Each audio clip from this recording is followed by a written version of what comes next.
Back to my YouTube channel. तो आज physical science का एग्ज़ाम है, BEd physical science method paper का एग्ज़ाम है और मुझे लिटरली टाइम नहीं मिल पा रहा था जस्ट बिकॉज मैं वीडियोज़ नहीं लेक्चर बना पा रही थी। तो आज एग्ज़ाम है तो चलो ठीक है, एग्ज़ाम से पहले का टाइम मिले तो आप लोग ज़रूर इस लेक्चर को देख लेना, क्योंकि यहाँ पे सारे क्वेश्चन जो भी एक दो इम्पॉर्टेंट क्वेश्चन है, क्योंकि फिजिकल साइंस का है तो जनरली इसमें जितना भी होता है वो फिटनेस से रिलेटेड ही क्वेश्चन पूछा जाता है। और जो भी होता है कि कौन कौन से विटामिन्स पाए जाते हैं बॉडी में, या फिर कौन कौन से विटामिन्स के कमी से कौन कौन सा डिजीज होता है, तो इस तरीके का क्वेश्चन पूछा जाता है इस पेपर में। तो एक दो क्वेश्चन ही है, तो एक ही लेक्चर में हम लोग सारा क्वेश्चन को कवर करेंगे। तो पहला जो क्वेश्चन है हमारा कि शारीरिक फिटनेस से क्या आशय है, इसके प्रकारों की संक्षिप्त व्याख्या कीजिए।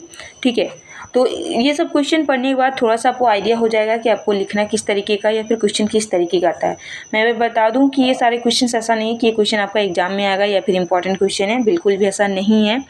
ठीक है, आपको इस लेक्चर के बाद सिर्फ आइडिया हो जाएगा कि हाँ ऐसे क्वेश्चन आएंगे फिजिकल साइंस में, जो आपका मैथड पेपर है उस पेपर में। तो चलिए हम लोग अर्थ समझेंगे कि पहले तो हम लोग शारीरिक फिटनेस को समझेंगे। जैसा कि हम लोग हर क्वेश्चन में अपना समझते हैं कि जो भी हमारा टॉपिक होता है पहले उस टॉपिक का हम लोग क्या समझते हैं, अर्थ समझते हैं। ठीक है, तो शारीरिक फिटनेस से क्या से, तो जनरली अर्थ ही पूछा गया है कि शारीरिक फिटनेस एक्चुअल में क्या होता है। देखो, शारीरिक फिटनेस मानव शरीर के लिए ठीक उसी तरह है जिस तरह इंजन के लिए बढ़िया सूर फाइन ट्यूनिंग, यह हमें अपनी प्रचंड शक्ति का प्रदर्शित करने में सक्षम बनाती है।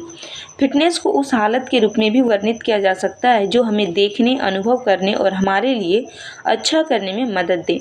उससे अधिक यह रोजाना के कार्यों को उत्साह और सतर्कता से संपन्न करने, फुर्सत के समय के क्रियाकलापों और आपात समय की आवश्यकताओं से निपटने के लिए ऊर्जा को बचाने की योग्यता है। यह उन स्थितियों में सहनशीलता और दबाव सह सकने की योग्यता है जहां अनफिट व्यक्ति यह सब जारी नहीं रख सकता, और यह अच्छे स्वास्थ्य और अच्छे जीवन का आधार है।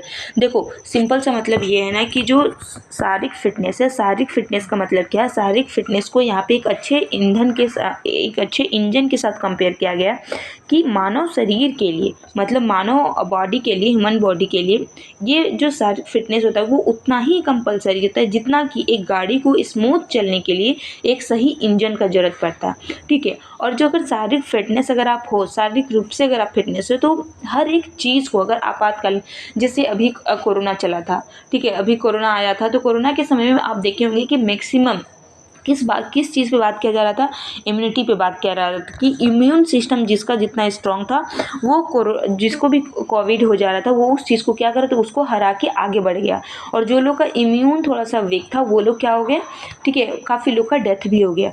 तो यहाँ सब समझ सकते हैं कि जो शारीरिक फिटनेस कितना कंपलसरी है कि आपातकालीन स्थिति में भी अगर आपको कुछ हो जाता है, कुछ इंजरीज हो जाते हैं, आप देखते होंगे कि किसी को छोटा सा अगर घाव भी हो जाता है, अगर किसी को घाव भी हो जाता है तो आप देखते होंगे कि नहीं भी दवा लेने पे छोटा छोटा सा घाव कट सुख क्या होते हैं, वो फील हो जाते हैं, वो ठीक हो जाता है।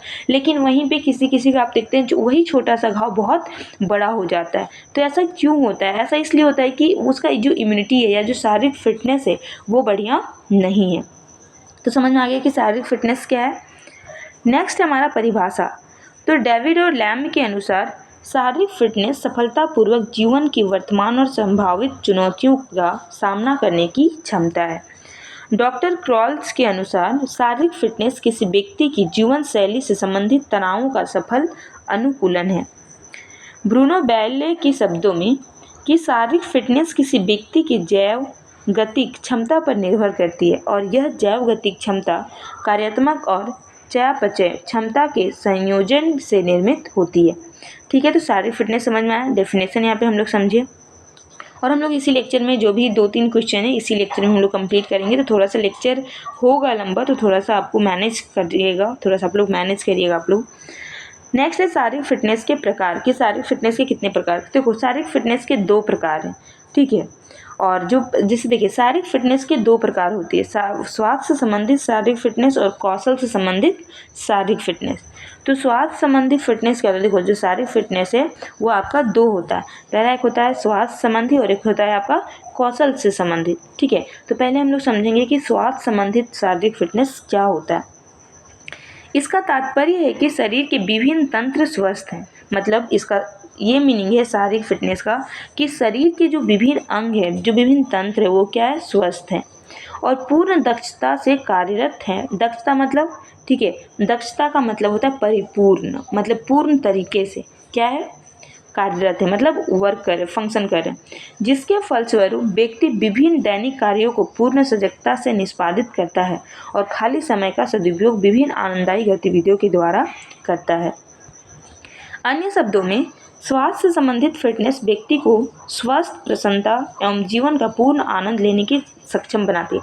आप खुद समझो, एक बहुत कॉमन चीज़ है। कॉमन चीज़ ये है कि आप ऐसा समझ सकते हो कि अगर कोई व्यक्ति का अगर स्वास्थ्य अच्छा है, ठीक है, अगर किसी व्यक्ति का स्वास्थ्य, हेल्थ क्या है यहाँ पे, अच्छा है, अगर हेल्थ अच्छा और हर बॉडी का एक एक पार्ट, ठीक है, बॉडी का एक एक पार्ट अच्छे से फंक्शन कर रहा है, तो आप देखते होंगे कि वो व्यक्ति बहुत अच्छे से रहता होगा और हर काम को बहुत अच्छे अपने समय पे कंप्लीट करता होगा, हर मोमेंट को अच्छे से एंजॉय करता है, अपने वर्क, अपने ऑफिस, हर चीज़ को बहुत अच्छे से मैनेज करता है, ठीक है, अगर हेल्थ अच्छा है तो। और वहीं पे आप देखते होंगे कि अगर इंसान का, अगर एक व्यक्ति का अगर हेल्थ अच्छा नहीं है तो आप देखते होंगे कि हमेशा आलसीपन होना, हमेशा किसी भी, अब देखो खुद समझो ना कि अगर एक अनहेल्दी पर्सन है तो अनहेल्दी पर्सन का कभी सपोज पैर में दर्द हो गया, कभी पेट में दर्द हो गया, कभी सर में दर्द हो गया, कभी कुछ हो गया, कभी कुछ हो गया, तो क्या अपने काम को, ठीक है, क्या अच्छे से वो 100% देके कर पाएगा? नहीं कर पाएगा, ठीक है। तो ये डिफरेंस है एक हेल्दी पर्सन और एक अनहेल्दी पर्सन में।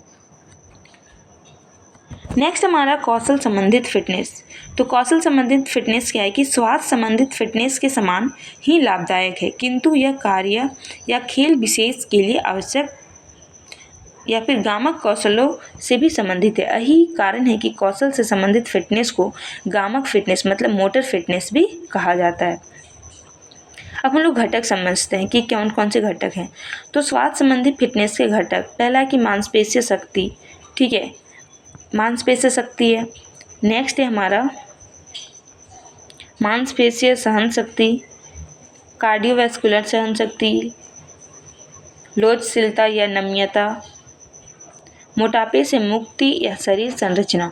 तो ये सब जैसे आप समझ सकते हो, एक ये टॉपिक्स हम आपको आप समझ सकते हो और आपको मैं समझा सकती हूँ कि मोटापे से मुक्ति या शरीर संरचना। देखो, मोटापा शरीर में वसा की अधिकतम मात्रा संचय करने को क्या करता है, संदर्भित करता है, जिसके कारण भी गंभीर स्वास्थ्य समस्याएं होती है, जैसे कोरोनरी हृदय रोग, उच्च रक्तचाप, मधुमेह। देखो, घटक का मतलब यह है ना कि अगर आप थोड़ा सा हेल्दी हो, आपकी मोटापा अधिक नहीं है, आपका बॉडी जो वो बैलेंस्ड है, ठीक है, या फिर जो आपका शरीर का जो संरचना, शरीर की बनावट है वो बहुत अच्छे से, ठीक है, तो आपको किसी भी तरीके का प्रॉब्लम नहीं होगा। और वहीं पे अगर आप देखते होंगे कि कभी कभी किसी प्रॉब्लम की वजह से मोटापा अधिक बढ़ जाता है, या फिर कभी कभी देखते होंगे कि किसी प्रॉब्लम की वजह से मोटापा क्या हो जाता है, बहुत कम हो जाता है, मतलब एक पर्सन जो होता है वो बहुत पतला दुबला हो जाता है। तो कहीं ना कहीं ये सब क्या है, एक डिजीज़ का साइन है। तो जिस वजह से वो अच्छे से फंक्शनिंग नहीं कर पाता है बॉडी, और जिस वजह से लाइफ भी क्या होता है, अच्छे से नहीं चल पाता है। तो ये सारा क्या है, घटक है किसके, स्वास्थ्य संबंधी के। अब हम लोग समझेंगे कौशल संबंधी फिटनेस के घटक। तो कौशल संबंधी फिटनेस के घटक जैसे मांसपेशीय बल, यह मांसपेशी की कम से कम समय में अधिकतम बल उत्पन्न करने की क्षमता है। जिसे देखो, ये इसका ये मतलब समझ सकते हैं कि कम से कम समय में आप अधिक बल उत्पन्न करते हो। जैसे आप वॉलीबॉल खेल रहे हो, ठीक है, तो वॉलीबॉल खेल रहे हो तो आप वॉलीबॉल को मारने में या फिर वॉलीबॉल को उछालने में ज़्यादा आप समय नहीं ले रहे हो, मतलब आपके मांसपेशियों में इतना बल है कि जैसे आपके पास वॉलीबॉल आ रहा है, आप वैसे बॉल को क्या कर रहे हो, आगे पास कर रहे हो, ठीक है। नेक्स्ट है चपलता, फिर है गति, संतुलन, एस्थेटिक। तो आप ये सब पढ़ के समझ सकते हो, क्योंकि हम लोग एक ही लेक्चर में 2-3 क्वेश्चन कवर करने वाले हैं, तो ये सब थोड़ा सा पॉज करके पढ़ लेना तो आपको समझ में आ जाएगा। गतिक संतुलन, प्रतिक्रिया समय। हाँ, अब हम लोग समझेंगे शारीरिक फिटनेस को प्रभावित करने वाले कारक, कि शारीरिक फिटनेस को कौन कौन से आखिर कारक हैं जो क्या करते हैं, प्रभावित करते हैं। तो पहला आयु, एज। देखो, फैक्टर है ना, जनरली आप अगर देखोगे तो सारे क्वेश्चंस का फैक्टर ऑलमोस्ट सेम ही होता है, क्योंकि आपका जो CDP में पढ़े होंगे, चाइल्डहुड एंड ग्रोइंग अप में, तो उसमें भी जितना भी फैक्टर है सब ऑलमोस्ट सेम ही। क्योंकि आप खुद समझो ना कि अगर आपको फिजिकल फिटनेस को प्रभावित करने के बहुत सारे कारक हो सकते हैं। आपका एज हो सकता है, आपका पर्यावरण हो सकता है, आपके घर की स्थिति हो सकता है, आपके शरीर की बनावट हो सकती है, ठीक है, आपका लिंग हो सकता है, वह आपका हेरिडिटी। देखो आप खुद समझो कि अगर आपके शरीर की बनावट अगर सपोज ऐसा ना हो, लेकिन आप देखते होंगे किसी किसी का किसी पार्ट में बहुत प्रॉब्लम हो जाता है, तो क्या वो शारीरिक रूप से फिटनेस हो पाता है? नहीं हो पाता है। तो ये कारण हो गया घर की स्थिति। अगर घर में अच्छा स्थिति नहीं होगा तो आप देखते होंगे कि घर में अगर अच्छा से 2 वक्त का खाना नहीं मिल पा रहा है, अच्छा पर्यावरण नहीं है, तो जिसके वजह से भी जो शारीरिक फिटनेस हो जाता है वो क्या हो जाता है? खराब हो जाता है, शारीरिक फिटनेस नहीं रह पाता है। ठीक है, तो जैसे अभी यहाँ पे आ गया देखो संतुलित आहार, कि अगर बैलेंस डाइट घर में मिल ही नहीं रहा है, क्या एक बच्चे का क्या बॉडी, क्या शारीरिक फिटनेस अच्छा रह पाएगा? नहीं रह पाएगा।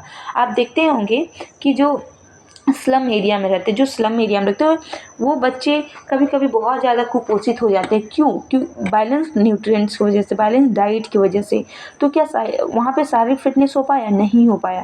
तो ये बहुत बड़ा फैक्टर क्या है। ठीक है, मानसिक अब हमेशा आप जैसे ऑफिस का वर्क से आप हमेशा बहुत थके हुए हो, बहुत एंजाइटी फील कर रहे हो, बहुत स्ट्रेस फील कर रहे हो, तो आपका बॉडी, आपका जो शारीरिक फिटनेस है वो भी यहाँ पे क्या हो जाता है? अनहेल्दी हो जाता है। तो ये सब क्या करता है? एक इम्पॉर्टेंट रोल प्ले करता है। तो ये सब फैक्टर था जिसको आप अपने से भी लिख सकते हो।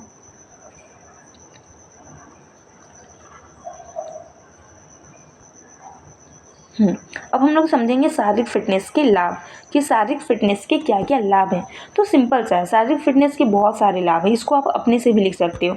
तो चलो थोड़ा सा पढ़ के यहाँ पे देखते हैं कि किसी भी आयु वर्ग के व्यक्ति नियमित रूप से शारीरिक गतिविधियों या व्यायाम के माध्यम से शारीरिक फिटनेस के अच्छे स्तर को प्राप्त कर सकते हैं, उसे बनाए भी रख सकते हैं। यदि आप प्रतिबद्धता के साथ नियमित व्यायाम एवं संतुलित आहार के सिद्धांत का अनुपालन करते हैं, तो यह न केवल आपको गुणवत्तापरक जीवन जीने में सहायक होगा, अपितु आपका असाध्य रोगों और शारीरिक अक्षमताओं से भी बचाव करेगा।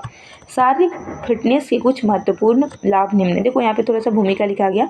तो शारीरिक फिटनेस, अगर आप अच्छा बैलेंस डाइट ले रहे हो तो शारीरिक फिटनेस की वजह से आप खुश रहोगे, आप अपने वर्क को बहुत ईजिली कर लोगे, आप अच्छे अपने काम को बहुत जल्दी मैनेज कर लोगे।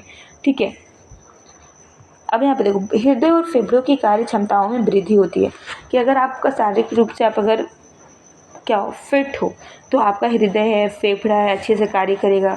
ठीक है, जो कोलेस्ट्रॉल है उसमें अत्यधिक आपको कोलेस्ट्रॉल बॉडी में नहीं होगा। मांसपेशियों की शक्ति और सहनशक्ति में वृद्धि होगी। शारीरिक शरीर में अतिरिक्त वसा कम होता है और मांसपेशी तान, मतलब जो मसल्स टोन होता है उसमें वृद्धि होता है। नियमित व्यायाम से मानसिक तनाव, थकान एवं चिंता जैसे मनोवैज्ञानिक कारकों पर भी नियंत्रण हो जाता है। नियमित व्यायाम से मस्तिष्क का विकास होता है। देखो सिंपल से समझो ना कि शारीरिक फिटनेस से बहुत सारे लाभ है। पहला लाभ कि आपकी बॉडी का हर एक पार्ट बहुत अच्छे से क्या करता है? फंक्शन करता है। या आपका हार्ट हो, लंग्स हो, किडनी हो, या फिर जो भी इनर आपका पार्ट है, वो सारा पार्ट अच्छे से क्या करेगा? वर्क करेगा, तो आपको प्रॉब्लम नहीं होगा। दूसरा चीज़, अपने आप टाइम को बहुत अच्छे से यूटिलाइज कर पाओगे। तीसरा चीज़, आप खुश रहोगे। चौथा चीज़, आज के डेट में सबसे ज़्यादा प्रॉब्लम आप देखते होंगे कि हेयर और स्किन का प्रॉब्लम होता है।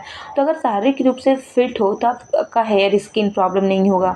आप मेंटली डिस्टर्ब नहीं, अगर आप शारीरिक रूप से फिट हो तो मेंटली डिस्टर्ब नहीं होगे आप, आपको जल्दी थकान नहीं होगा, आप जल्दी टायर्डनेस फील नहीं करोगे, एंजाइटी नहीं होगा। ठीक है, और आपकी स्किन्स बहुत हेल्दी दिखेंगी, आपके बाल बहुत हेल्दी रहेंगे, और आप अपने काम में आपका बहुत मन लगा रहेगा। ठीक है, तो ये सब क्या, अभी आप देखते होंगे बहुत सारा टीथ का भी, दांत में भी प्रॉब्लम हो जाती है, सब अनहेल्दी बॉडी का ही साइन है। तो ये सब नहीं होगा।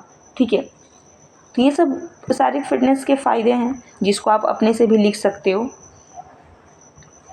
हाँ, और एक चीज़ कि अगर शारीरिक रूप से आप फिट हो तो आप डिसीजन मेकिंग स्किल्स आपके पास आ जाते हैं। मतलब किसी भी चीज़ को आप खुद से आपके पास इतनी शक्ति होती है कि आप किसी भी चीज़ का चयन कर सकते हो, चुनाव कर सकते हो, डिसीजन ले सकते हो। ठीक है, देखो अब शारीरिक रूप से फिटनेस का मतलब ये नहीं है कि सिर्फ आप मेंटली भी आप फिट रहते हो। शारीरिक रूप से फिट रहते हो तो आप मेंटली भी फिट रहते हो, मेंटली फिजिकली हर तरीके से आप फिट रहते हो।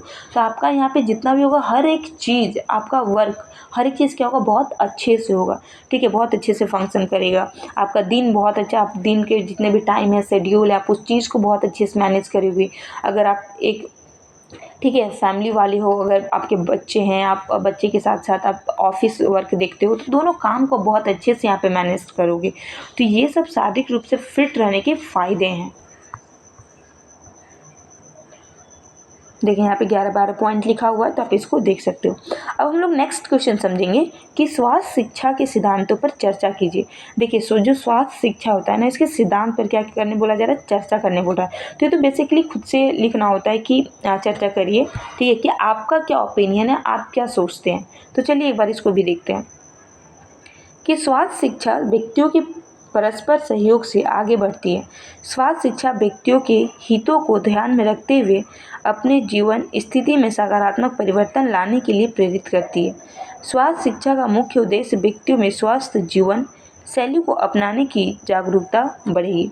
तभी व्यक्ति एक परिवार और समुदाय के स्वस्थ के रूप में सदस्य के रूप में समाज के लिए बहुमूल्य योगदान दे पाएंगे। देखो सिंपल सा बात है, अभी हम लोग समझे शारीरिक फिटनेस।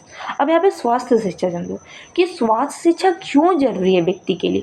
तो अगर आप देखोगे थोड़ा सा डीप जाके, थोड़ा सा डीप एनालाइज करोगे, तो आपको यहाँ पे ये क्लियर होगा कि स्वास्थ्य जो शिक्षा होता है वो व्यक्ति के आगे बढ़ने के लिए या फिर एक दूसरे को हेल्प करने के लिए बहुत ज़रूरी है। ठीक है, बहुत ज़रूरी। अगर लाइफ में अगर आपको पॉजिटिविटी चाहिए, ठीक है, आप चाहते हो कि अपने लाइफ में परिवर्तन लाएं, आपका लाइफ बहुत सकारात्मक हो, आप अपने समाज के लोगों को हेल्प कर सको, अपने घर के लोगों को हेल्प कर सको, ठीक है, तो ये तभी होगा ना जब आप स्वस्थ रहोगे। अगर आप स्वस्थ रहोगे ही नहीं तो क्या ये सारा चीज़ पॉसिबल है। देखो आप स्वस्थ नहीं रहोगे तो आप पॉजिटिव नहीं रह पाओगे, आप स्वस्थ नहीं रहोगे तो आप किसी को हेल्प नहीं कर पाओगे, आप समाज के लोगों को हेल्प नहीं कर पाओगे, आप अपने घर परिवार के लोगों को हेल्प नहीं कर पाओगे। ठीक है, एक पॉजिटिव एनर्जी जो रिलीज होता है वो नहीं होगा, हमेशा नेगेटिविटी होगा। तो ये सब स्वास्थ्य नहीं रहने से होता है। अगर स्वास्थ्य अगर अच्छा है आपका तो ये सारा चीज़ आपके साथ होगा। समझिए। नेक्स्ट समझते हैं कि स्वास्थ्य शिक्षा का उद्देश्य व्यक्तियों के स्वास्थ्य व्यवहारों में इस तरह से परिवर्तन लाना होता है जिससे कि वे हानिकारक स्वास्थ्य परंपराओं को त्याग कर स्वास्थ्य प्रद आदतों को अपनाने पर जोर दें। देखिए ये आपको ना 10 मार्क्स से 14 मार्क्स में आएगा लिखने के लिए, तो आपको थोड़ा सा यहाँ पे कंटेंट डालना पड़ेगा। लेकिन अभी जितना मैं आपको समझाई, जितना मैंने आपको कहा, वही सारी चीज़ों को यहाँ पे थोड़ा सा आपको ये करके लिखा गया है। क्योंकि 10 मार्क्स के लिए लिखना या फिर 7 मार्क्स के लिए लिखना, तो कंटेंट तो आपको थोड़ा सा डालना पड़ेगा जिससे कि वे हानिकारक स्वास्थ्य परंपराओं को त्याग कर स्वास्थ्यप्रद आदतों को अपनाने पर जोर। देखो अगर स्वास्थ्य शिक्षा अच्छा है, स्वास्थ्य अच्छा है, तो व्यक्ति का व्यवहार में परिवर्तन होगा।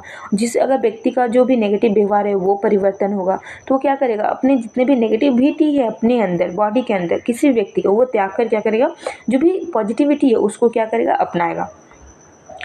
समाज में व्यक्ति अशिक्षित हो या शिक्षित, वे तब तक अपने व्यवहार में परिवर्तन नहीं लाते जब तक उसे उस चीज़ की ज़रूरत ना हो। स्वास्थ्य शिक्षा व्यक्तियों को इन्हीं स्वास्थ्य आवश्यकताओं के प्रति जागरूक करती है। और अगर स्वास्थ्य शिक्षा अगर नहीं होगा तो ये सारा चीज़ जितना भी नेगेटिविटी है वही होते रहेगा। तो ये सब के प्रति क्या करता है, ये जागरूक करता है। अब देखिए डॉक्टर थॉमस वुड के अनुसार कि स्वास्थ्य शिक्षा उन अनुभवों का योग है जो व्यक्ति, समुदाय और सामाजिक स्वास्थ्य से संबंधित आदतों, दृष्टिकोणों एवं ज्ञान को प्रभावित करते हैं।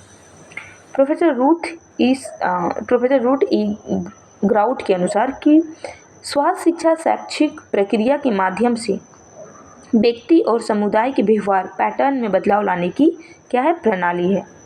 ग्रीन और क्रेटर के अकॉर्डिंग कि स्वास्थ्य शिक्षा ऐसे किसी भी प्रकार का अधिगम अनुभव है जो स्वास्थ्य को क्या देता है, बढ़ावा देने वाले स्वशैक्षिक कार्यों के अनुकूल निर्मित किया जाता है। अब हम लोग यहाँ पे समझते हैं स्वास्थ्य शिक्षा के सिद्धांत कि स्वास्थ्य शिक्षा के कौन कौन से सिद्धांत हैं। पहला सिद्धांत है कि स्वास्थ्य आवश्यकताओं के प्रति रुचि। स्वास्थ्य शिक्षा की सफलता की कुंजी है। जो स्वास्थ्य होता है वो शिक्षा की क्या है, सफलता की कुंजी है। अगर देखो आप कितना भी ले लो स्वास्थ्य शिक्षा, अगर स्वास्थ्य आप नहीं हो ना, अगर आप स्वस्थ नहीं हो तो शिक्षा वो सक्सेसफुल हो ही नहीं पाएगा। या फिर ऐसा समझो जो ठीक है, जो स्वास्थ्य होता है ना वो शिक्षा के डायरेक्टली प्रोपोर्शनल है। जितना जरूरी शिक्षा है उतना ही जरूरी आपका स्वास्थ्य भी है। ठीक है, उतना ही जरूरी आपका स्वस्थ रहना भी है। ठीक है, तभी आपकी शिक्षा को, अभी आप अपनी शिक्षा में क्या हो पाएंगे, सफल हो पाएंगे। स्वास्थ्य कार्यक्रम इस उद्देश्य को पूर्ण नहीं करता है तो वांछित परिणाम प्राप्त नहीं होंगे। जन साधारण तब तक अपने व्यवहार में परिवर्तन लाने का प्रयास नहीं करता जब तक ऐसा करना अति आवश्यक न हो। इसलिए किसी भी स्वास्थ्य कार्यक्रम के क्रियान्वयन से पूर्व लोगों की स्वास्थ्य आवश्यकता का पता लगाना चाहिए। प्रभावी होने के लिए स्वास्थ्य शिक्षा के सभी कार्यक्रम लोगों की स्वास्थ्य आवश्यकता पर आधारित होने चाहिए। नेक्स्ट है मुख्य परिचर्चा में सक्रिय सहभागिता, हाँ, कि जितना भी मुक्त रूप में परिचर्चा होता है उसमें क्या हो, एक्टिव रूप से क्या करें, पार्टिसिपेट करें। यहाँ पे है नेक्स्ट, जनसाधारण का बोधात्मक स्तर, संप्रेषण का उचित माध्यम, प्रॉपर मीडियम ऑफ कम्युनिकेशन, व्यवहार में परिवर्तन हेतु क्या है, हाँ, व्यवहार में परिवर्तन हेतु अभिप्रेरणा। देखो मैं ये सब नहीं ये कर रही हूँ, आप पॉज करके इसको पढ़ लेना। अच्छे मानवीय संबंध, कि लोगों के बीच कैसा संबंध है, लोगों के बीच आप कैसा संबंध रख रहे हो। स्वास्थ्य अच्छा है तो संबंध भी अच्छा होता है, स्वास्थ्य अच्छा नहीं होता है तो संबंध भी अच्छा नहीं होता है, ये भी एक फैक्टर है। सामुदायिक संगठन का सिद्धांत, 7th सिद्धांत है सामुदायिक संगठन का सिद्धांत।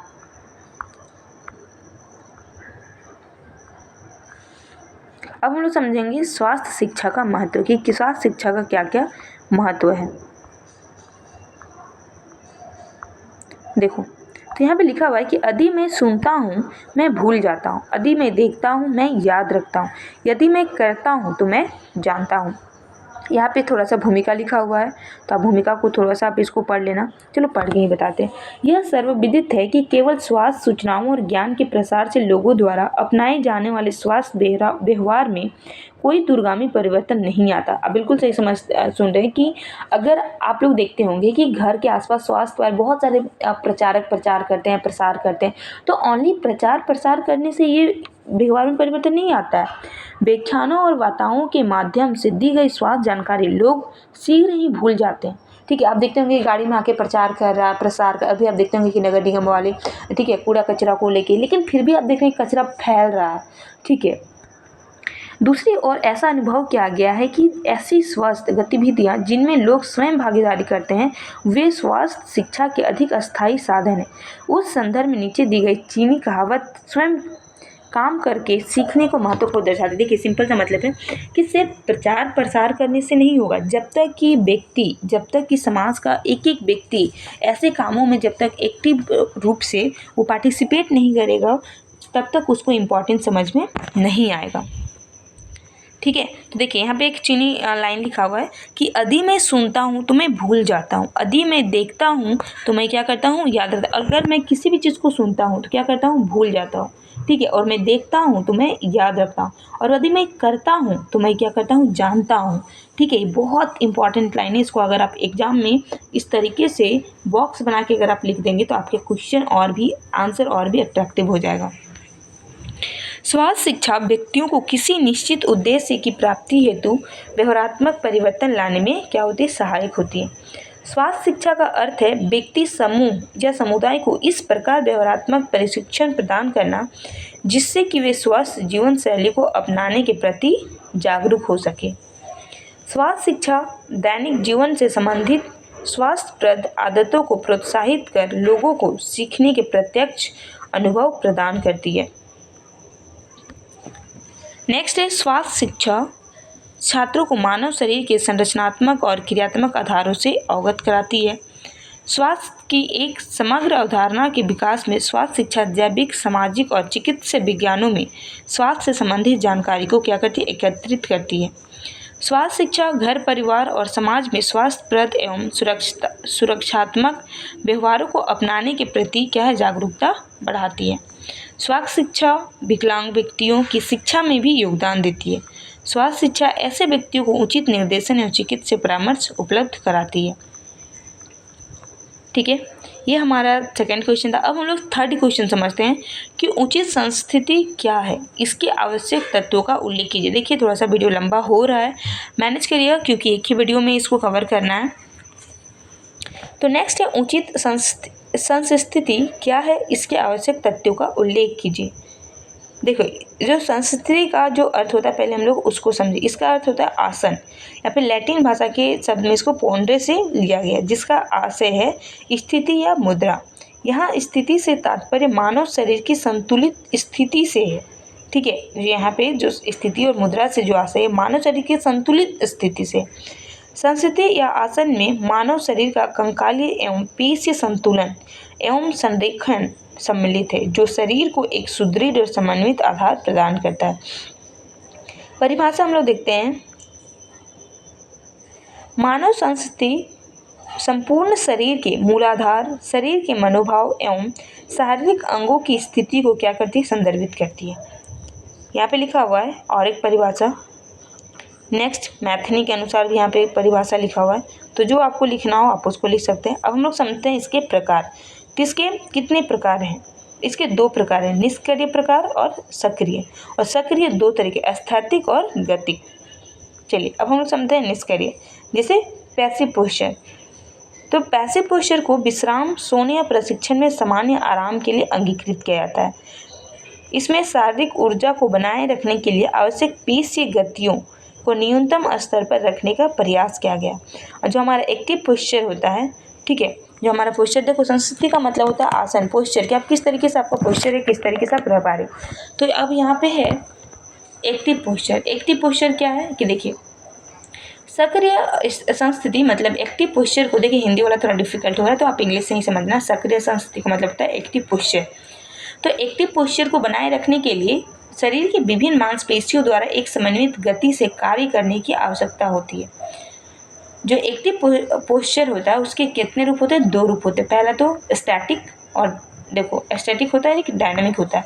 तो स्टैटिक का मतलब क्या होता है? जो चेंज नहीं होता है, जो चेंजेबल नहीं होता है। और डायनामिक के मतलब क्या होता है? चेंजेबल होता है। इस वर्ड का मीनिंग समझ लेना, ये बहुत आपके स्किटेड लेवल तक काम आएगा कि स्टैटिक, जैसे डेवलपमेंट क्या होता है, स्टैटिक होता है या फिर डायनामिक होता है। तो जो डेवलपमेंट होता है वो क्या होता है? डायनामिक होता है। तो स्टैटिक पोस्चर के बारे में हम लोग समझते हैं कि स्टैटिक पोस्चर क्या होता है। स्टैटिक पोस्चर में संपूर्ण शरीर के किसी भी अंग में गति के बिना व्यवहारिक रूप से संपूर्ण शरीर क्या होता है? स्टैटिक पोस्चर में होता है। अब हम लोग समझते हैं डायनामिक पोस्चर। तो डायनामिक पोस्चर में कम से कम शरीर में कुछ अंग गतिमान अवस्था में होते हैं। जैसे पैदल चाल में व्यक्ति के हाथ और पैर गतिमान अवस्था में होते हैं, जबकि उसका सिर और पीठ सापेक्ष स्थितिक अवस्था में होते हैं। समझ गए? डायनामिक पोस्चर क्या है कि जैसे आप चल रहे हैं तो आपका पैर है, आपका हाथ है, वो क्या होता है? मोशन में होता है, डायनामिक होता है, चेंजेबल होता है। लेकिन जैसे आपका पीठ है, ठीक है, सर है, वो क्या होता है? स्टैटिक ही होता है। अब हम लोग समझते हैं थोड़ा सा गुड पोस्चर कि गुड पोस्चर क्या होता है। देखो, गुड पोस्चर का तात्पर्य बैठना, सीधा खड़ा होना, पढ़ने लिखने या शरीर की अन्य किसी क्रिया के दौरान शारीरिक स्थिति एवं यथार्थ संतुलन स्थापित करने से एक उचित संस्थिति में बिना किसी प्रयास के संपूर्ण शरीर का भार दोनों पैर पर रहता है और पूरा शरीर एक ऊर्ध्वाधर रेखा में प्रतीत होता है। उचित संस्कृति में शरीर के सभी अंग अपने कार्यों को दक्षतापूर्ण निष्पादित कर देते हैं, मतलब अच्छे से करते बिना किसी प्रॉब्लम का। किसी भी पोस्चर को तब उचित पोस्चर कहा जाता है जब यह अधिकतम क्षमता और न्यूनतम प्रयास के साथ वांछित उद्देश्यों की प्राप्ति में सहायक हो। एक उचित पोस्चर में शरीर के सभी अंग न्यूनतम संभव तनाव एवं दबाव में उचित रूप से पूर्ण संतुलन की दशा में संरेखित होते हैं। अब हम लोग समझते हैं कि उचित मतलब जो इसेंशियल कंपोनेंट गुड पोस्चर का कौन कौन सा कंपोनेंट इसेंशियल मतलब आवश्यक तत्व क्या है, मतलब गुड पोस्चर के लिए क्या क्या होना चाहिए। तो पहला जो मूवमेंट एफिशिएंसी, कि आपके बॉडी का हर पार्ट अच्छे से मूव करें। जैसे आप बैठ रहे हो तो आप आराम से बैठ जाओ, उठ जाओ। आपका कमर का मूवमेंट, हैंड मूवमेंट या कोहनी का, घुटने का, पैर के अंगुलियों का, हाथ के अंगुलियों का, आपकी गर्दन का, तो अच्छे से होना चाहिए मूवमेंट, ठीक है। स्वास्थ्य और फिटनेस अच्छे, देखो अभी हम लोग स्वास्थ्य और फिटनेस इसी लेक्चर में हम लोग पहले क्वेश्चन में ही समझें। तो जब तक स्वास्थ्य अच्छा नहीं होगा तब तक आपका जेस्चर भी अच्छा नहीं हो सकता है। तो स्वास्थ्य जो होता है वो डायरेक्टली प्रोपोर्शनल होता है गुड पोस्चर का। नेक्स्ट है शारीरिक गठन या आकार, कि आपका अपीयरेंस कैसा है, कैसा आपका बनावट है, कैसा आपका आकार है। अगर आपका किसी भी पार्ट में अगर प्रॉब्लम है, ठीक है, किसी भी फिजिकल पार्ट में अगर आपको प्रॉब्लम फिजिकली, तो आपको थोड़ा सा यहाँ पे गुड जेस्चर में प्रॉब्लम हो सकता है। चलो अब हम लोग समझते हैं लाभ, क्या क्या लाभ है। तो पहले हम लोग समझेंगे साइकिल, ठीक है, फिजियोलॉजिकल एडवांटेज की फिजियोलॉजिकल एडवांस क्या है।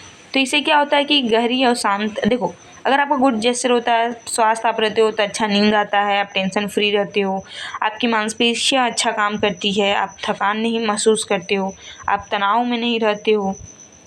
अब हम लोग समझते हैं मनोवैज्ञानिक लाभ, ठीक है, साइकोलॉजिकल एडवांस। अभी हम लोग फिजियोलॉजिकल समझे, ठीक है, अब हम लोग समझेंगे साइकोलॉजिकल। तो यहाँ पे क्या है कि मानसिक रूप से आप क्या करते हैं, मानसिक रूप से आप टेंशन फ्री रहते हो, ठीक है, अधिक विश्रांत अनुभव करना, मन स्थिति का आप पॉजिटिव रहते हो, आप थोड़ा सा एनर्जेटिक फील करते हो, मानसिक स्वास्थ्य का उचित होना, गामक क्रियाओं को बेहतर एवं कुशलतापूर्वक निष्पादित कर पाना, मतलब अच्छे से कर पाना जितना भी मोटर एक्टिविटी है। नेक्स्ट है हमारा सामाजिक लाभ, मतलब सोशियोलॉजिकल एडवांटेज। तो अगर आपका स्वास्थ्य अच्छा है, आपका पोस्चर अच्छा है, तो ऑब्वियसली आपका समाज में एक अलग पहचान होगा, आपकी पर्सनालिटी बहुत अच्छी हो पाएगी, आप अपने आप को अभिव्यक्त कर पाओगे लोगों के पास अच्छे से, मतलब रिप्रेजेंटेशन स्किल्स अच्छा होगा आपका। आप युवाओं के साथ साथ जितने भी बूढ़े व्यक्तियों या फिर बूढ़े परिजनों हैं उनके साथ में आप अच्छे से रह पाओगे। ठीक है, तो ये हमारा क्या था, लाभ था। हम लोग 3 लाभ समझे, सोशियोलॉजिकल, फिजियोलॉजिकल और साइकोलॉजिकल। तो ये कंप्लीट लेक्चर था फिजिकल साइंस का, जो भी फिजिकल साइंस पेडागोजी का ये कंप्लीट लेक्चर था। अगर आप ये 3 क्वेश्चन भी कर लेते हो तो मैं मेक श्योर मैं ये कह सकती हूँ कि अगर ये 3 क्वेश्चन नहीं भी आते हैं तो इसके अलावे जो भी क्वेश्चन आएगा आप उसको बहुत अच्छे से आप क्या कर पाओगे, लिख पाओगे। तो होप आपको ये लेक्चर समझ में आया होगा। और हाँ, एक चीज़ आप कमेंट में ज़रूर अपना प्रीव्यू दे के जाना, फीडबैक आप ज़रूर दे के जाना, ताकि मैं इम्प्रूव कर सकूं जो भी चीज़ें, और आपको और किस टॉपिक पे, किस सब्जेक्ट पे आपको लेक्चर चाहिए आप ये भी कमेंट करके जाना। और किस सेमेस्टर में आप पढ़ते हो, किस कॉलेज के स्टूडेंट हो आप, और आप कहाँ से देख रहे हो, तो आप ज़रूर कमेंट करके जाना। मिलते हैं नेक्स्ट लेक्चर में। Till then keep learning, keep shining. Thank you.